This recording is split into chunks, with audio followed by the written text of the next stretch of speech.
go on the right, watch your hands coming up. Oh no. Dad. Hi. Watch your head. But you're gonna get, your head's gonna be hitting. Wait, hitting? That makes no sense. Look at me. Beautiful. Your head's gonna be hitting. Oh look, that's the reflection. It looks like a real one. Look at, take some pictures. Yes, we'll take it. Take down here, there, there. Down Yeah, there. okay.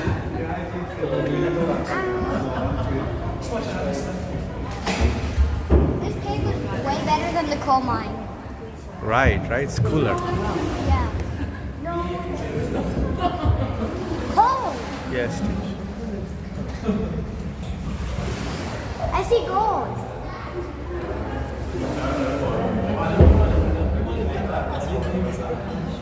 Here we go. Oh, someone's boat got stranded here. Look. How? You left, you guys are gonna notice an abandoned boat. No, we don't know what happened to that tour, but we do know about the boat. So going off that boat is actually 2 tons empty, 4 tons full. We'll take to a boat and push it, aka to go a lot of our staff. The other issue was that when we were fully loaded boats, water would actually tip over the sides of it, slowly floating in, getting the tour away.